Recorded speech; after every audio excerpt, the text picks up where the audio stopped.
Professor Fraser is a chair in animal welfare, and he is well known internationally.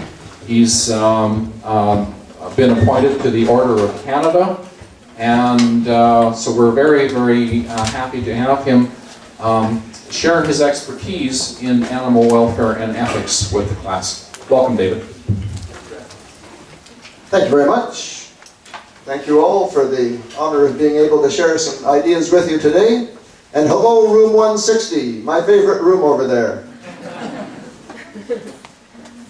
Just wanted to start with a few recent developments in the field of farm animal welfare standards. So here we see some of the traditional battery cages for laying hens. This is the technology most widely used for egg production in the industrialized countries. In 1999, the European Union passed an agreement to phase out battery cages as of the year 2012, which essentially means re-equipping the massive egg production industry in the 27 countries of the European Union. A year later, McDonald's restaurants in the US announced that it would require animal welfare standards to be met by its supplying companies. The standards were basic rather than radical. They wanted more space in the cages, not a ban on cages, but it was still pretty remarkable to see a major chain restaurant requiring animal welfare standards of their suppliers. That was followed soon after by Burger King and Wendy's doing much the same, whereupon the National Council of Chain Restaurants, an association of chain restaurant companies in the US, decided to develop a single set of standards on behalf of all their member companies for those that wanted to have that. 2005, at the OIE, or in English, World Organization for Animal Health, the 170 member nations, most of the countries of the world, voted unanimously to adopt 80 pages of animal welfare standards as new text, the first ever global standards on animal welfare in the Terrestrial Animal Health Code.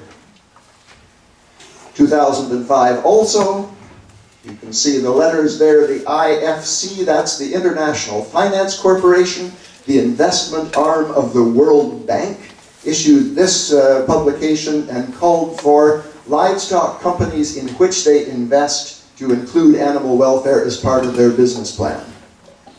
2008, the FAO, the United Nations organization specializing in agriculture and poverty reduction, held an expert consultation on how best to help their member countries, especially the poorer countries, to implement good animal welfare practices. And we're expecting fairly soon that a universal declaration on animal welfare will be presented to the United Nations with the expressed support already of quite a number of countries. All right, don't worry about the details. My reason in bringing this sort of catalog of developments is just to show the amazingly rapid pace of change. All of those developments have happened over about the past 10 years.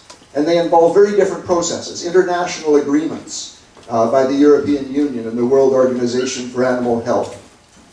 The involvement of the corporate sector, involvement of the World Bank, for heaven's sakes, in matters relating to animal welfare. Now, all of these practices and standards and so on that we see emerging are said to be based on science, specifically the scientific study of animal welfare. But, of course, we realize that people didn't just start studying animal welfare out of scientific curiosity, like so many interesting fossils. And then with the data collected and analyzed, it was then used in order to create animal welfare standards and practices. Rather, the science was done, almost commissioned, in response to concerns that had arisen in society over how animals were being kept. So here, I feel we have a story that is interesting for two reasons. First, because we see science emerging in a particular cultural context, influencing that cultural context and being influenced by the culture in which it arose. In fact, I would say this is an area of science that you can't fully understand without understanding the cultural context in which it arose. And second, because here we see scientists trying to be as quantitative and objective as they can, but grappling with a fundamentally value-laden question, which is, what constitutes a good life for animals? What I thought we could do today is, first of all, look at some of the cultural changes that led to this emerging interest in animal welfare. Second, some of the different views on animal welfare that surfaced as people started to debate the subject. And then third, look at some of the scientific research that's been done in response. But since that sounds like a bit of a heavy program, maybe we should start with a little quiz to identify some obscure pieces of art instead. Here's one. Two people, wispy human figures, and a tree on the back of a turtle. Who's got the story? No takers. This is, yeah. Perfect. Ojibwe culture, the other woodland cultures of Central North America. Where are you from? Okay, perfect. This is home turf for you. So here was the story of the creation of the earth in these central woodlands cultures, where people fell from the sky onto a world that was completely covered in water and would have drowned if it hadn't been that the animals took pity on them and helped them, starting with the turtle, who allowed its shell to form the base of the dry land. And then throughout the legends and conduct we see in those cultures, there is this fundamental assumption that humans are vulnerable beings who are able to survive because of the assistance of animals. Okay, easier one. The culture is? Ancient Egypt. Right. And where in Egypt would you look to see this particular scene? Tomb walls. Because this is showing the deceased person successfully passing one of the tests of the afterlife. So on your right we have the god Anubis, who has the head of a jackal and is weighing the heart of the deceased person here against a feather from the goddess Mat, who is part falcon, and as long as the heart weighs up well in good deeds, the person goes on to a happy afterlife. If not, the heart gets thrown to this individual, the devourer, who has the hindquarters of a hippopotamus, the shoulders of a lion, the head of a crocodile, and the purple crimped hair of a lead vocalist.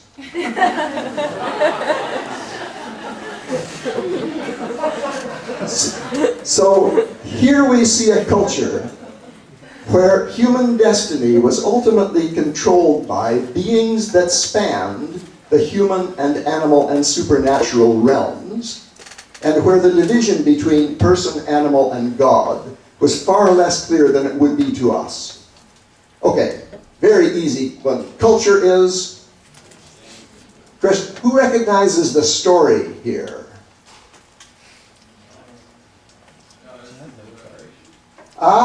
This is actually other end. This is the creation story in the first chapter of Genesis. So God has already created the world, which is the circle, and the animals of the sea, and the land, and the air, and then as the pinnacle of creation is bringing forth the first human.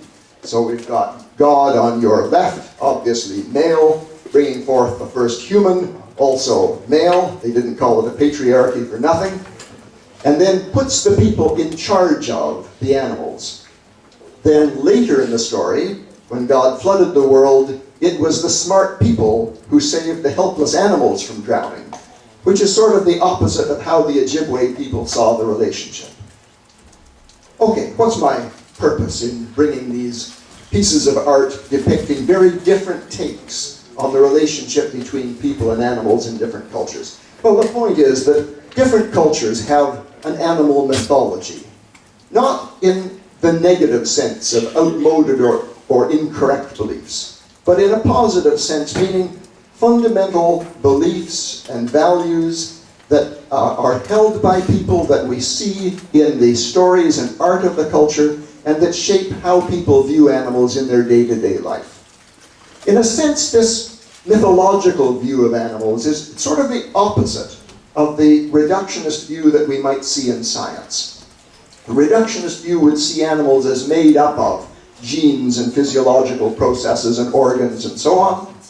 The mythological view starts with the animal as a whole and then adds symbolic meaning, positive and negative value, and so on.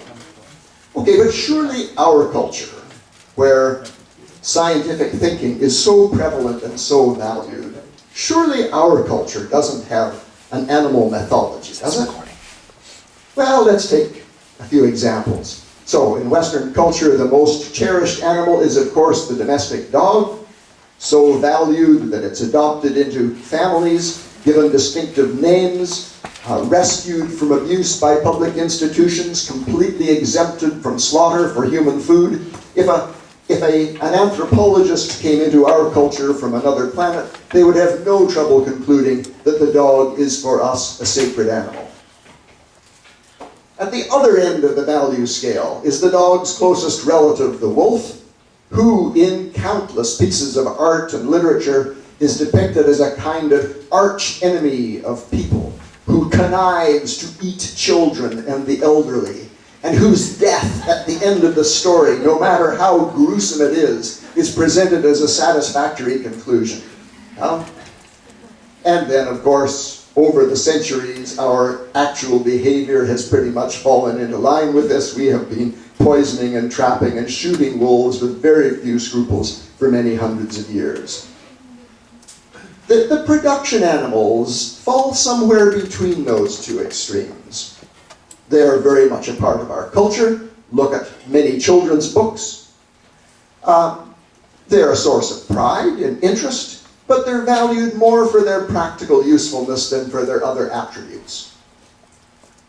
So, in our culture, say on a Canadian farm, a person who is deemed to be perfectly sane might start the day taking an aging dog to a veterinarian in order to prolong its life, then come home and load a group of 6-month-old pigs in a truck to send them for slaughter, being careful not to cause the animals unnecessary stress, and then set out a leg-hold trap to do away with some pesky coyotes that keep coming around the farm. Now, objectively, those three species are roughly the same in their level of mental functioning, their capacity for suffering, and practically any other attribute you could cite that should rationally make animals subjects for moral concern. And the fact that we treat them so differently is a reflection of how pervasive is our animal mythology. So, those of you who are interested in this, here's a recent book by Hal Herzog called Some We Love, Some We Hate, Some We Eat, Why It's So Hard to Think Straight About Animals.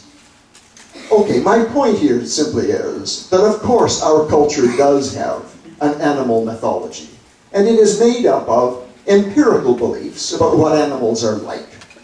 Faithful friend versus eater of children. And correlated with those, evaluative and ethical beliefs about how good and important animals are and how we should treat them. But the difference in our culture is that our empirical beliefs are not just fixed by the constant retelling generation after generation of traditional stories. Our empirical beliefs are subject to change in light of scientific developments and so on. So the crucial question for us is, what happens to our evaluative and ethical beliefs when our empirical beliefs change? If we go back to this creation story, done about 1250 in Paris, try to imagine how different humans and animals must have seemed to the artist who made that picture. First of all, they're completely different in appearance. The animals have forelegs and fur, or feathers and wings. They don't look anything like this smooth-skinned biped walking upright who'd been fashioned to look like God. Second, it was a different creation process for people. These were not just created as a species, as we might think of today, but as a separate act of creation, not as part of the natural world, but to rule over the natural world. And third, in terms of inner or spiritual life, animals were maybe intellectually inferior, maybe incapable of rational thought, according to some people even, bodies without souls. So here were three beliefs, different appearance, different origin, and different inner nature that reinforced the idea of humans as something quite unlike the animals. However, over the past centuries, this view of the gap between people and animals has been changing, and science has played a very large part in the process. In fact, even as this picture was being created in France, a very different activity had started in northern Italy. This was the beginning of an anatomical research, people doing anatomical dissections of dogs and farm animals, occasionally humans. And this was no mere ivory tower affair. Dissecting theaters like this sprung up in the major centers of learning in Europe, and they allowed the public to come and witness the dissection of a horse or a cow, or on special days and maybe for a special fee, of a human criminal cut down fresh from the gallows. And through this anatomical research, and this amazingly direct form of public education, people came to realize that humans and the other species, organ for organ and bone for bone, are built on the same anatomical template. According to one historian, this was not widely known in 1600, but by 1700 it had become sort of common knowledge. Now with that established, instead of being so different in appearance, we actually, on a fundamental structure, have the same appearance as animals. This touched off really 2 centuries when people struggled to interpret this new understanding of animals. Here's a quotation from early in the process. Alexander Pope, English poet, writing in 1734, and imagining that there is some kind of connectedness of all life, from God down to those tiny creatures that, as he put it, no eye can see, and not even the glass of the newly invented microscope could reach. Vast chain of being which from God began, nature's ethereal, human, angel, man, beast, bird, fish, insect, what no eye can see, no glass can reach, from infinite to thee. Nothing is foreign, parts relate to whole, one all-extending, all-preserving soul connects each being, greatest with the least, made beast in aid of man, and man of beast.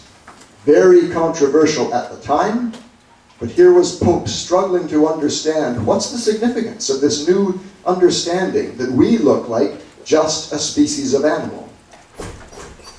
By the end of that century, the end of the 1700s, things had changed to the point where people, instead of this kind of metaphysical speculation about a connectedness, the idea emerged that this might be because we share a common ancestry.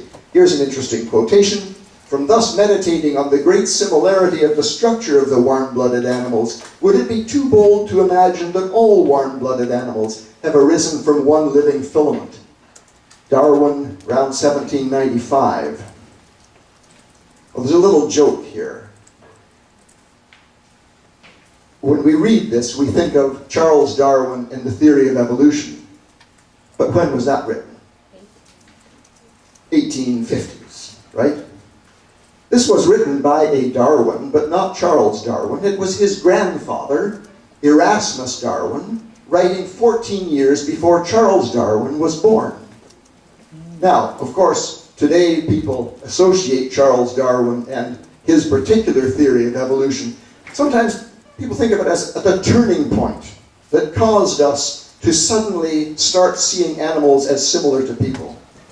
I think the quotation from his grandfather tells us that this belief was not due to one theory from one man in the late 1800s, but to a much more gradual evolution of human beliefs that was both philosophical and scientific, and that Charles Darwin was born into a culture, even into a family, that was already seriously paying attention to the idea of evolution. I think science in the 1900s has made a further important step. This one coming from the study of animal behavior and having to do with the shall we say, the inner and mental and emotional nature of animals. Here I've taken a picture from Jane Goodall. This shows the young chimpanzee that she called Flint, riding on the back of his mother, who she called Flo. And Flint was a little unusual in that at the age of 8, when he was fully capable of living independently, still was so remarkably attached to his mother. And this is the story that Jane Goodall's description of Flint's reaction when his mother, who was elderly, died. So far as we know, Flint was the only one with Flo when she died. He was in a tree overhead when we found her. After a while, he approached the body, bending right down to stare into her dead eyes. He reached to touch her, briefly groomed her arm, and then moved away. After Flo's death, Flint became increasingly depressed and lethargic. By the second week, Flint was spending most of his time lying on the ground, often under thick clumps of vegetation, always close to where he had last seen Flo. His eyes, which sank ever deeper in his head, acquired a glossy luster. And sometimes he stared unwinkingly ahead with a gaze that gave the impression of insanity. He ate seldom, and by the end of the third week had lost more than a third of his weight. Within a few days, he was dead. Flint's death was a tragedy in every way. At the same time, it is an amazing testimony to the depth and significance of the affectionate bond which can unite a chimpanzee child to his mother. Drawing together that and many, many other observations, primatologist Roger Foots, some years ago, described the chimpanzee as a highly intelligent, cooperative, and violent primate who nurtures family bonds, adopts orphans, mourns the death of mothers, practices self-medication, struggles for power, and wages war. Sounds a little familiar, doesn't it? But what we see from this type of research is that even in our inner emotional and mental lives, with some species at least, we share some of our complexity with other animals. So I think what has emerged from these several centuries of scientific research, combined with a lot of philosophical thought that they've given rise to, is the view that we and other species, I say now other species, 300 years ago we wouldn't have referred to ourselves as a species, that we and other species share a common anatomical form, a common evolutionary ancestry, and with some species, a complex mental and emotional life. And this reshaping of our empirical beliefs about animals, about the nature of animals and the gap that separates us, has stimulated just a massive rethinking of our ethical beliefs about how animals should be treated. All right, as this happened, Jane Goodall's research happening in the 60s and 70s, simultaneously, animal production was becoming more intensive. Animals were being put into indoor confinement environments, and it touched off a massive debate about whether these environments are appropriate or not. And fundamental to that was the question, well, what is animal welfare, or what would constitute a good life for animals? And I wanted to just trace some of the themes that emerged as that debate unfolded.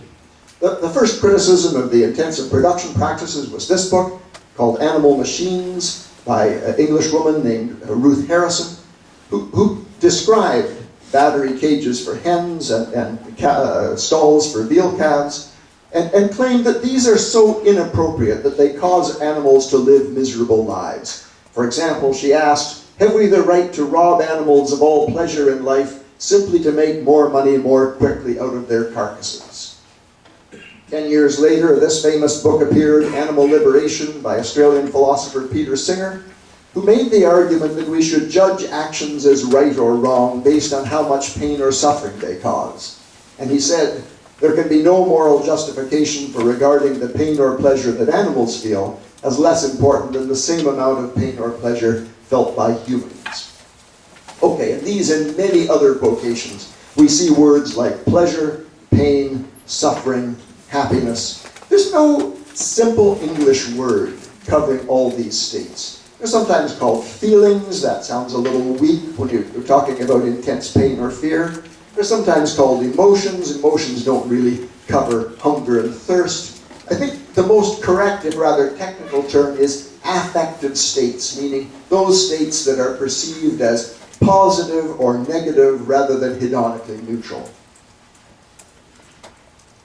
All right, but other people put the emphasis elsewhere. Early in the debate, a parliamentary committee was formed to investigate the welfare of animals in the new intensive systems, and they wrote, "In principle, we disapprove of a degree of confinement of an animal which necessarily frustrates most of the major activities which make up its natural behavior." In the earthier language of Astrid Lindgren, known to some of you as the author of the Pippi Longstocking stories, and a driving force behind animal welfare reform in Sweden. Really driving force. She wrote, for example, "Let farm animals see the sun just once, get away from the murderous roar of the fans. Let them get to breathe fresh air for once instead of manure gas." And American philosopher Bernard Rowland said, "We need a much increased concept of welfare. Not only will welfare mean control of pain and suffering, it will also entail nurturing and fulfillment of the animal's natures." So here we see concerns having to do with the word natural, that animals should be able to perform their natural behavior, that they should be in a more natural environment, that we should respect the nature of the animals themselves. Maybe we could sum it up by saying that animals should have reasonably natural lives, but since that's hard to unpack scientifically, we might say lives that suit the animal's natural adaptations. Okay, all of those quotations were from critics and philosophers. When veterinarians and animal producers got involved, they brought a little different perspective. One veterinarian in the early days was defending intensive production practices because, he said, the standard of welfare among animals kept in the so-called intensive systems is higher. The animal is better cared for. It is certainly much freer from disease and attack. It receives much better attention from the attendants, is sure of shelter and bedding and a reasonable amount of good food and water. Or in the words of veterinary educator David Sainsbury, good health is the birthright of every animal that we rear, whether intensively or otherwise. So here we see pretty traditional concerns of farmers and veterinarians that animals should have freedom from disease and injury, food, water, other necessities of life, things that we might sum up as the basic health and functioning of animals.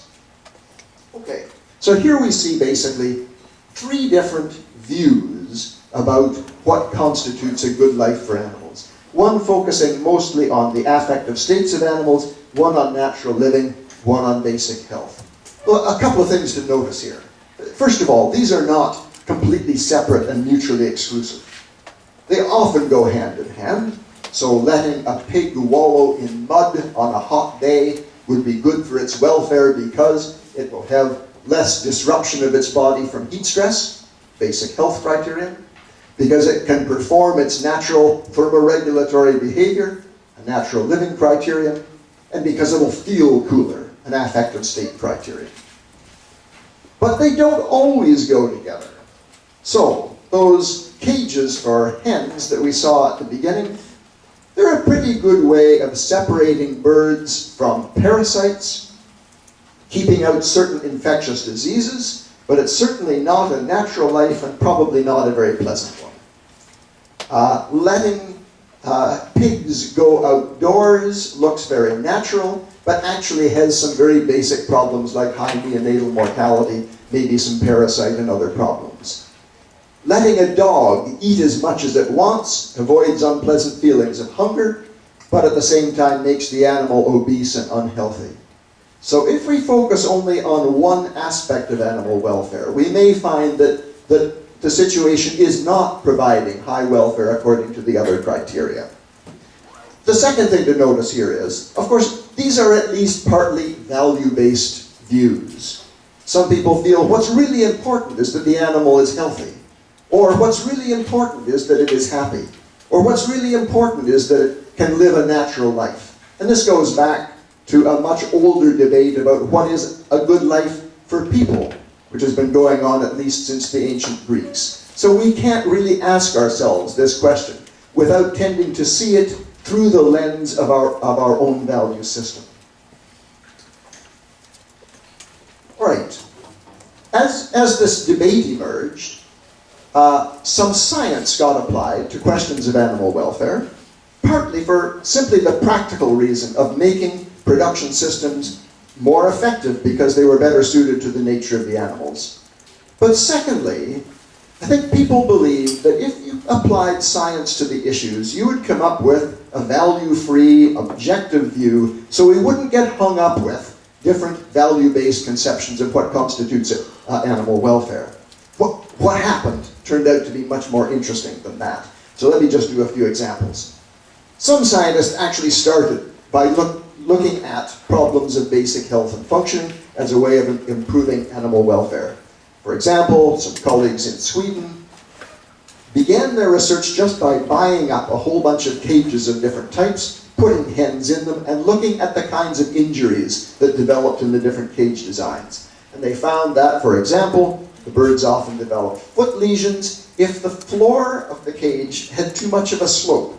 The slope is there so the eggs will roll down out of the conveyor belt, but if it's too steep, then the birds have to grip it too hard and with some kinds of material that cut into their feet.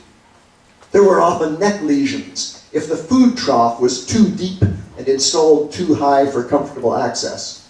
Feather damage that could be solved by having solid side partitions on the cages. Overgrown claws that could be solved by putting some sandpaper in behind the feed trough so that the hens could scratch. And based on these findings, they were able to redesign cages in a way that greatly improved the health of the birds and also improved production efficiency, and then later became the basis for animal welfare standards for cages in Sweden and subsequently in the European Union. But there are problems with relying on these kind of health and functioning measures as an indicator of animal welfare. Here's a dairy cow selected genetically and fed to produce an enormous amount of milk.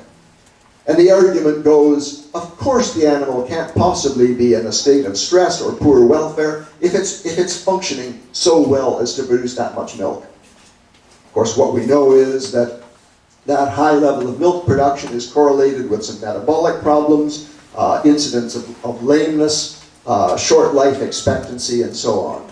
So the cautionary tale is that especially where we're manipulating genes or hormones or diets in order to produce a particular outcome, we have to be very cautious in using elements of functioning as an indicator of animal welfare.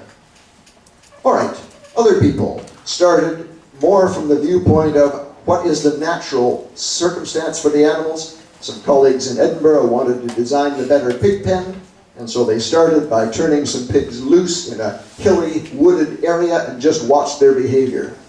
They found that the pigs did certain characteristic things. They rooted in the soil with their snouts. They exercised their neck muscles by levering against fallen logs. They built nests before parturition, before giving birth, in areas well separated from other animals.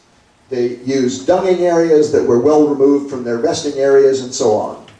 There were also, in the environment, certain stimuli that were important for those activities to be performed. So they then designed a complex commercial pen that incorporated these features. So we've got a dunging area at the front, well removed from the rest, an area with peat for rooting and logs for levering, separate feeding areas, and then way at the back, some areas where sows could be secluded for giving birth. And the designers claimed, of course, that there was much better welfare in pens of this type than in traditional confinement systems because the animals could perform so much more of their natural behavior.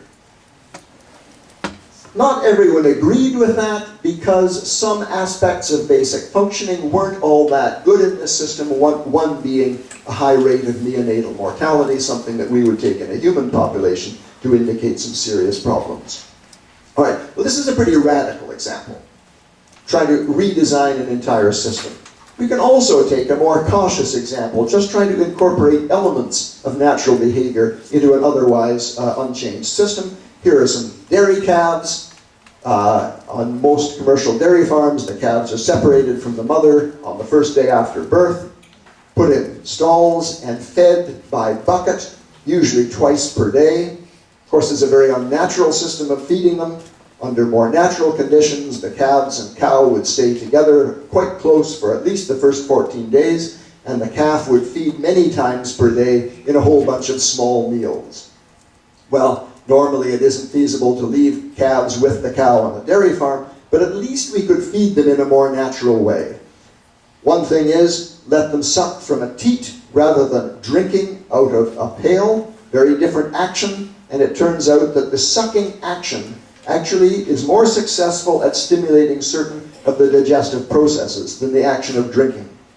Also, if you can modify this system so that the milk is available for the calf to come and eat as often as it wants, then it gives itself an approximately normal meal frequency and meal size. With lots of small meals during the day, they actually consume more milk and grow faster than the ones that are fed twice a day by bucket.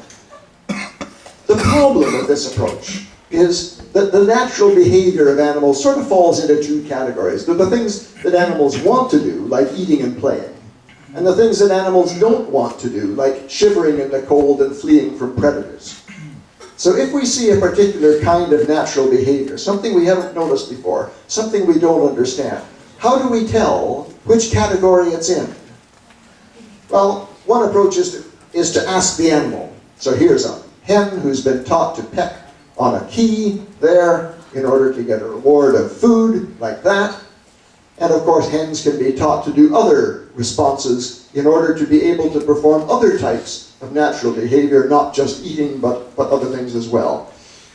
To cut a very long story short, research of this type has shown that hens are motivated to obtain a modest space allowance, more space than is in the standard cage, but not a palace, a perch where they can roost at night, up above the ground, a nest box where they can retreat an hour and a half before laying an egg so that they're in a secluded place, and litter so they can do their natural dust bathing, which improves the condition of their feathers.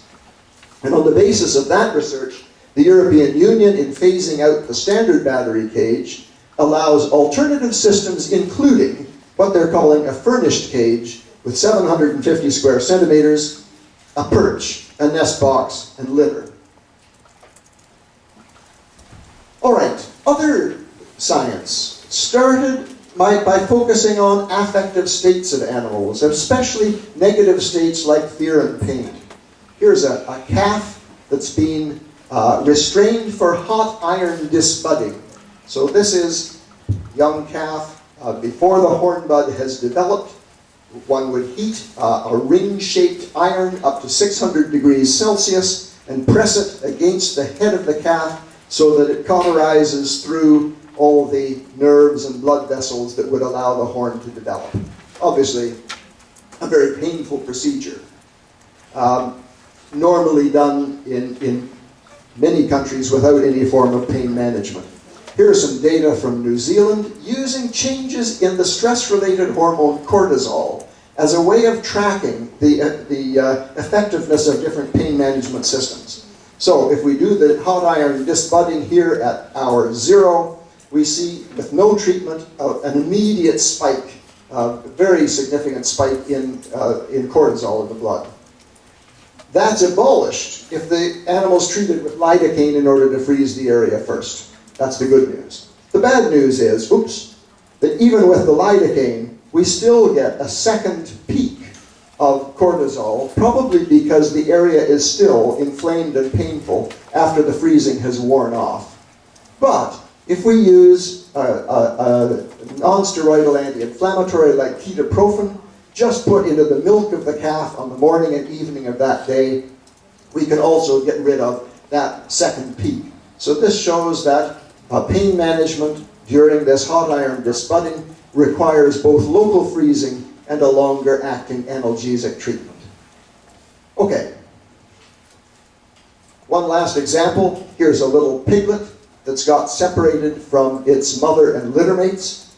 When this happens, the piglets start charging about, giving grunts and squeals that the sow hears, and we can show by playback experiments that attract the sow so as to effect a reunion.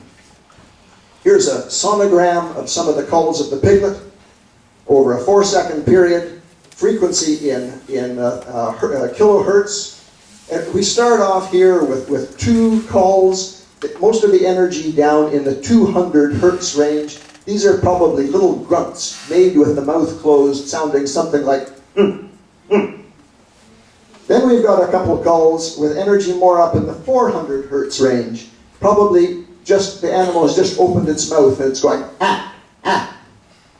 Then we've got a call that jumps up from that grunty sound up into a high tonal component, and the last 2 very much that's sounding like ah-yee, ah-yee.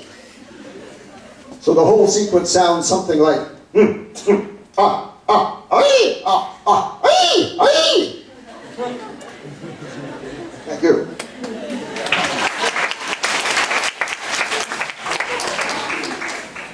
But I knew you wouldn't want to leave the singing just to me.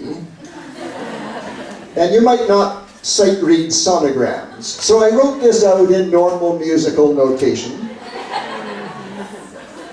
It's marked pour cabally in a pig-like voice. I think we'll sing it at about half time so that no one has any excuse for not joining in. Are we ready? Set. Just a minute. Wait now. You're a piglet. You're separated from your mother. If you don't put your heart into this, you may never be found. We need some volume here. Passion. Con spiritu. Are we ready? Aye. Good.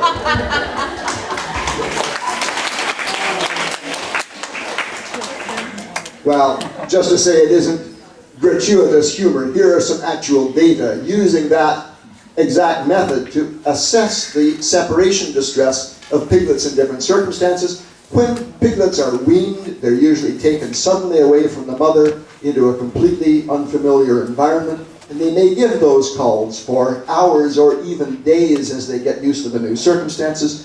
Here are some very simple data showing, of course, if they're there alone, there's a very large amount of squealing. If the mother and littermates are moved with them, almost none at all.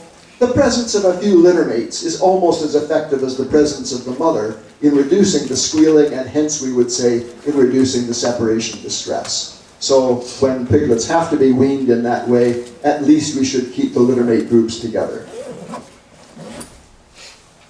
All right, when this work started, I think some people expected that the science would get rid of these different value-based beliefs about what is most important for animals to have a good life. Is it their affective state? Is it the opportunity to live in a reasonably natural way? Is it their basic health and functioning? What happened instead, of course, is that these different value-based views that are present in our culture formed the basis of different scientists' approach to the issue. Actually enriched the science by providing different approaches, ways to solve different kinds of problems. The science, of course, then refined the thinking, showed how to operationalize that concern in a way that can be put into practices or standards, but it did not eliminate those basic value-based assumptions. All right, what conclusions can we draw from a talk that has gone from creation stories to the grunts of pigs? Let me suggest 5 things. First of all, of course, our culture does have an animal mythology consisting of our empirical beliefs about the nature of animals and our ethical and evaluative beliefs about how important they are and how they should be treated. Second, this animal mythology is evolving. It evolves, I would say, slowly over the centuries, perhaps more rapidly over the past 50 years, to the point that we see the gap between people and animals as relatively small compared to how it was seen hundreds of years ago, and that science has played a large part in that change. Third, social concern about animal welfare includes three main elements: basic health and functioning, the affective states of animals, the ability of animals to live in ways that are suited to the animal's natural adaptations. Fourth, that each of these concerns has led to research and better practices and standards, but that instead of the science resolving the different views of animal welfare, the different views of animal welfare actually came to underlie and enrich the science.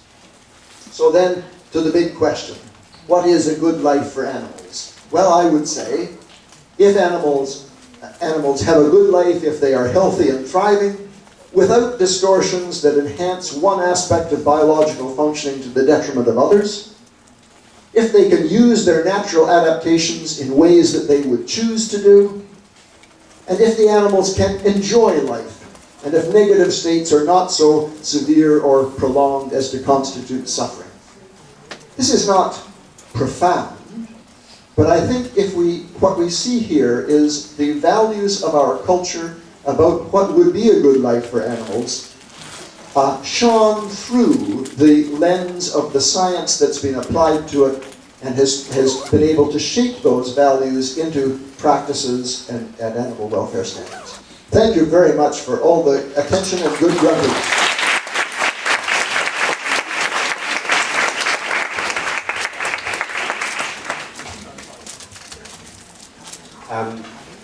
We have a little bit of time for a few questions. You want to... And they can be asked in either official language of the presentation.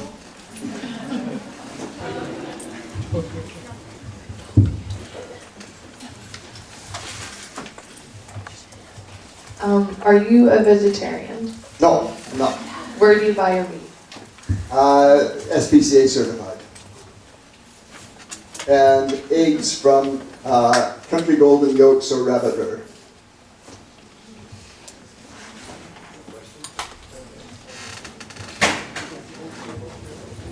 Well, I think that people are... Yes? Dave, could you just maybe comment about, I know you were working at one point with various groups that were, in terms of the, I guess, the fascinating industry, but other industries, in terms of welfare standards. Can you just say a few comments about that? The question for room 160 was about animal welfare in the fast food industry from Brent. Yeah, it's very interesting. I'm involved with many different organizations, and I always cite Burger King because it is such an interesting company.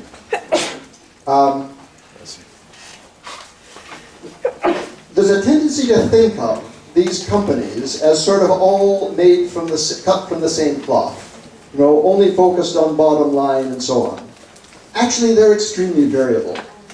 Burger King has its headquarters in Miami, in the deep south of the US, and many of the staff are very religious people.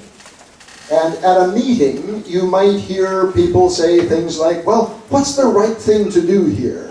And we must maintain the trust of the public. This kind of language, it sounds almost ironic coming from a fast food company, but these people are, the people I've been involved with there, are genuinely and personally committed to improving animal welfare in their supply chain. In contrast, I won't mention other companies by names, but there's one classic. A bunch of my friends, it's mainly dealing with chicken, a bunch of my friends were involved in their animal welfare advisory committee and resigned en masse because it appeared that their animal welfare program appeared to be just sort of smokescreen for not doing anything. So it's been a very interesting insight to see both the positive and the negative in that world, and some heartwarming interpersonal relations with, I am not a fan of fast food, but to have nice colleagues working in a company like Burger King, really trying to do some good things, it's been a wonderful experience.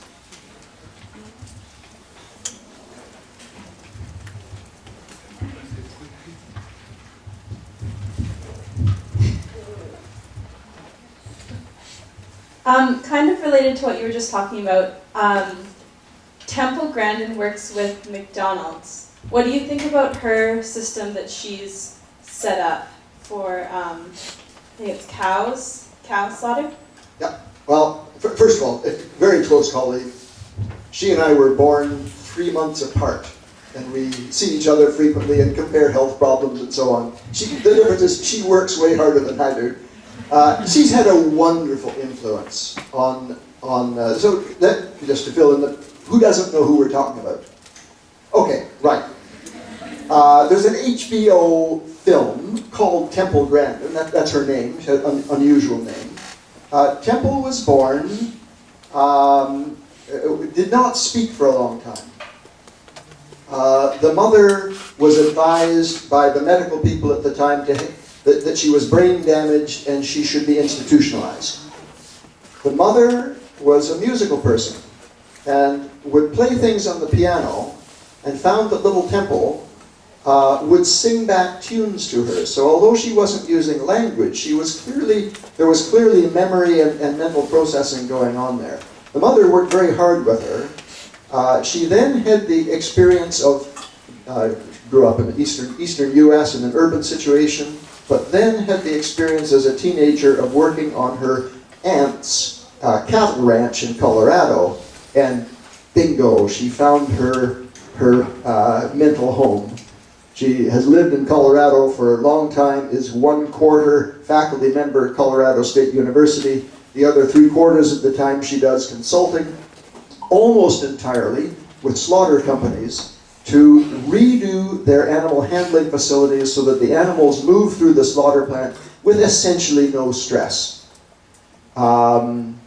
Did I say? She was eventually diagnosed as autistic. And she now gives talks to autism support groups. It's tremendous example to parents with autistic children. Gives people tremendous hope because they see what an amazing contribution she as an autistic person has made. She believes that her ability to redesign slaughter plants and animal handling systems is because she's autistic. I think it's because she is an extremely intelligent person and a dedicated person who happens to be autistic. So I disagree with her theory of self a little bit here. But anyway, she's made wonderful physical changes in those plants. The second thing she's done is to develop the American Meat Institute audit standards for plants. And this scores essentially 5 to 7, depending on the species and situation, 5 to 7 things that are easily scored, like how many of the animals out of 100 slip as they're walking through the system. How many vocalize? Cattle walking through a system should not be calling. But if they slip, or if they're hurt, or if they're frightened, then you get calls happening. So she came up with a very simple thing that a well-trained person can score at a slaughter plant to see how they're doing. About 1999, McDonald's, one of the things they insisted on was that their supply plants pass Temple's American Meat Institute audit standard. Temple had been working in slaughter plants for 20 years at that time. Her comment was, when McDonald's, in the year after McDonald's insisted that the plants pass, she saw more improvement in standards than she had seen in 20 years of government inspection. So anyway, she's a good personal friend, and I'm a big fan of her work. Yeah. Thanks for the question. Well, Dave, unfortunately we're running out of time, but once again, thank you so much for the annual treat that you give us. That is always new and always fresh and always so inspiring. Thank you so much.